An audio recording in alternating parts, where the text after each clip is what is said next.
बिस्मिल्लाहिर्रहमानिर्रहीम। Program inside Pakistan.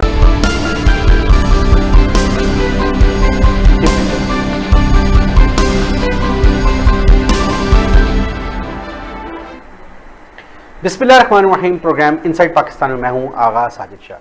नाज़रीन, रमज़ानुल मुबारक के हवाले से आज का एक बार फिर खसूसी प्रोग्राम। आज 25 रोज़े मुकम्मल हो चुके हैं, कल 26 और फिर 27वीं शब आने जा रही है। इस हवाले से बात करेंगे। शब कदर, लैलतुल कदर है क्या? लैलतुल कदर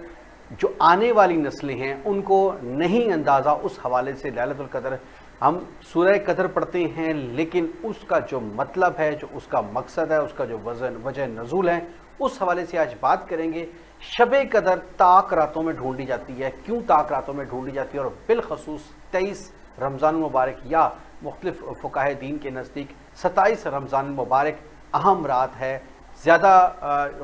समझा जाता है, ज़्यादा प्रेफरेंस दी जाती है कि यही लैलतुल कदर है। क्यों दी जाती है, क्या इस्लामी रिवायात इस हवाले से मौजूद हैं, अपने प्रोग्राम में बात करेंगे। हमारे साथ प्रोग्राम में मौजूद है मुफ्ती मुश्ताक शाहीन कादरी, मजहबी स्कॉलर हैं। अस्सलाम वालेकुम सर, आपको वेलकम कहेंगे प्रोग्राम में। जबकि स्काइप पे हमारे साथ मौजूद होंगे डॉक्टर सैयद हाशर अली साहब। सबसे पहले आपसे स्टार्ट करेंगे कादरी साहब। मैंने जिस तरह अभी स्टार्ट में बात की है लैलतुल कदर के हवाले से, लैलतुल कदर को बेसिकली हमें थोड़ा थीम बताइएगा, बैकग्राउंड में जाके बताइएगा लैलतुल कदर है क्या, शब कदर है क्या, उनको ताक रातों में हम क्यों ढूंढें। बिस्मिल्लाहिर्रहमानिर्रहीम, अस्सलातु वस्सलामु अलैका या रसूलल्लाह व अला आलिका व अस्हाबिही या सय्यदी या हबीबल्लाह। सबसे पहले किबला आगा सैयद साजिद शहंशाह साहब, आपका शुक्रगुजार हूँ कि आपका ये इस चैनल के तवस्सुल से, JNN के तवस्सुल से पूरी दुनिया में हमारा ये प्रोग्राम हो रहा है। तो मैं दुआ करता हूँ कि रमज़ानुल मुबारक के मुक़द्दस महीने के तवस्सुल से हम सब को सही मानों में जितना ये टॉपिक चल रहा है इसको समझने की तौफ़ीक अता फरमाए। किबला, आपने जो सवाल किया लैलतुल कद्र के हवाले से, इसकी तफसील कुरान मजीद के अंदर बड़ी वाज़ेह अल्लाह रब्बुल इज़्ज़त ने 3 मुकामात पर इसको बड़ी तफसील से बयान किया है। मसलन सूरह बकरा की आयत नंबर 185 के अंदर इसको बड़ी तफसील के साथ शाहरु रमज़ान अल्लज़ी उन्ज़िला फ़ीहिल कुरान की सूरत में बयान किया कि हमने कुरान नाज़िल किया रमज़ान के महीने में, और फिर कुरान को लैलतुल कद्र के बिलखुसूस उन दिनों के अंदर इसको नाज़िल किया। फिर दूसरे मुकाम पर सूरह दुखान की पहली 3 आयात के अंदर अल्लाह रब्बुल इज़्ज़त ने इस लैलतुल कद्र की अज़मत को बयान करने के लिए नुज़ूल कुरान के हवाले से बड़ी तफसीली बयान इरशाद फरमाया कि इन्ना अंज़लनाहु मुबारकन लैलम मुबारका, कि हमने मुबारक रात में कुरान को उतारा, तो वो मुबारक रात लैलतुल कद्र की रात। और तीसरे मुकाम पर तो अल्लाह रब्बुल इज़्ज़त ने इसकी फ़जीलत को इस अंदाज़ में बयान किया कि पूरी सूरतुल कद्र जो 30वें पारे के अंदर सूरत नंबर 97, इसमें अल्लाह रब्बुल इज़्ज़त ने बड़ी तफसील के साथ 5 आयात, यानी कि लैलतुल कद्र को भी 5 रातों के अंदर रखा और इस सूरत को भी 5 आयतों के अंदर रख के अल्लाह रब्बुल इज़्ज़त ने बड़ी तफसील के साथ बयान फरमाया कि हम लैलतुल कद्र की अज़मत को सूरह कद्र के अंदर बयान करते हैं। उसका पस मंज़र ये है कि लैलतुल कद्र का नुज़ूल इस अंदाज में हुआ कि मेरे नबी अलैहिस्सलाम ने देखा कि पहले जो उम्मतें थी उनकी उम्रें 100 साल से भी तजावज़ करने के साथ वो अमाल करते थे, बहुत ज़्यादा लंबी उम्रें थी, जिसकी वजह से मेरे नबी अलैहिस्सलाम ने सोचा कि बाकी जितनी उम्मतें हैं उनकी उम्रें लंबी हैं तो फिर अमाल भी ज़्यादा होंगे, अमाल ज़्यादा करेंगे तो मेरी उम्मत पर सबकत हासिल कर लेंगे। जबकि शान तो अल्लाह रब्बुल इज़्ज़त ने मुझे अता की और मेरे वसीले से मेरी उम्मत को अता की, तो अल्लाह रब्बुल इज़्ज़त ने हुज़ूर की इस परेशानी को दूर करने के लिए मेरे नबी मायूस हो गए कि मेरी उम्मत की तो उम्र, खुद हुज़ूर ने बुखारी शरीफ के अंदर हदीस मौजूद है कि मेरी उम्मत की उम्र कम अज़ कम 60 से 70 तक होगी, 60 साल से 70 साल तक होगी। तो फिर अल्लाह रब्बुल इज़्ज़त ने इसका नुज़ूल किया। अल्लाह रब्बुल इज़्ज़त ने हुज़ूर को ऐसी रात अता की कि जिस रात के अज़मत को बयान करने के लिए अल्लाह रब्बुल इज़्ज़त ने फरमाया कि लैलतुल कद्री खैरुम मिन अल्फि शहर। ए मुस्तफ़ा, हम आपको और आपके वसीले से आपकी उम्मत को ऐसी रात अता करने लगे हैं जो कई सालों की इबादत के लिए नहीं बल्कि 85 سال کی عبادت کو ایک طرف کریں اور لیلۃ القدر کی قیام اور اس کی عبادت اور ریاضت کو ایک طرف کریں، وہ ہوا خیر، اس سے بھی بہتر،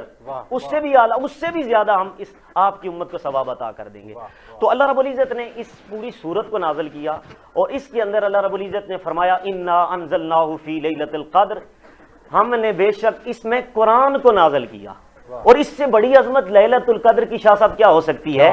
کہ جس کے اندر اللہ رب العزت اپنا کلام اتار رہا ہے، 6666 آیات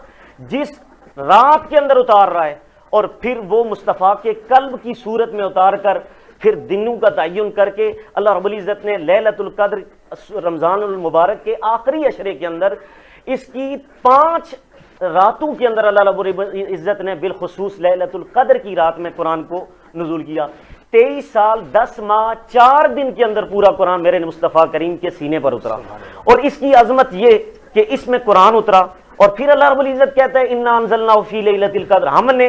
لیلۃ القدر کو، یہ شب قدر کو، لیلۃ القدر، قدر والی رات جو ہم نے آپ کو عطا کی، اس قدر سے مراد کیا ہے؟ مفسرین نے لکھا قدر سے مراد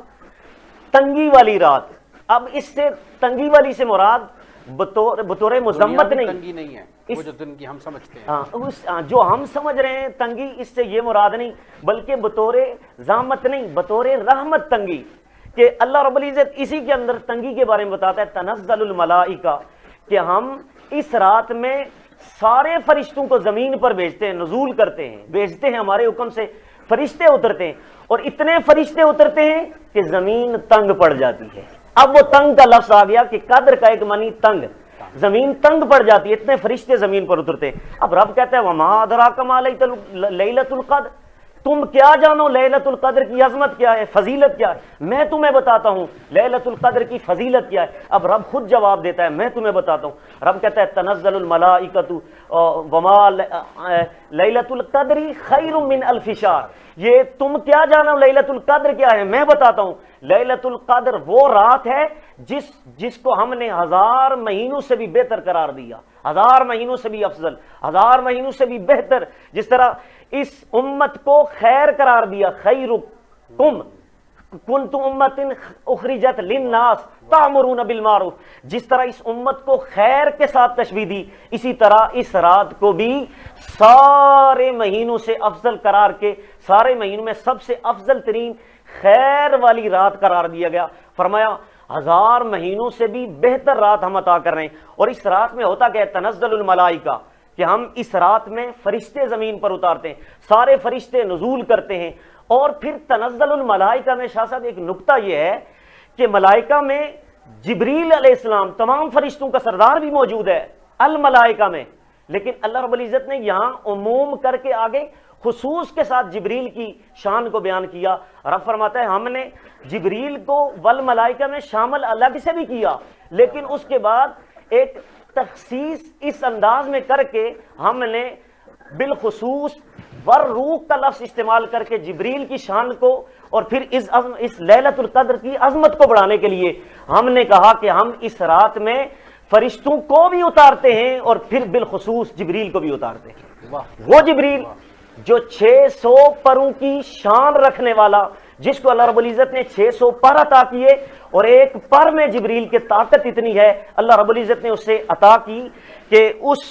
ایک پر میں یہ طاقت ہے کہ 7 آسمان اور 7 زمینیں اگر جبریل اٹھائے تو اٹھا سکتا ہے۔ وہ جبریل 600 پروں میں کتنی طاقت ہوئی تھی شاہ صاحب، تو اس حوالے سے پھر آگے کئی حدیث بھی ہیں۔ میں باقی صاحب کی طرف بھی آتا ہوں، ہمارے ساتھ ڈاکٹر صاحب موجود ہیں، ڈاکٹر سید حاشر علی صاحب موجود ہیں۔ السلام علیکم سر۔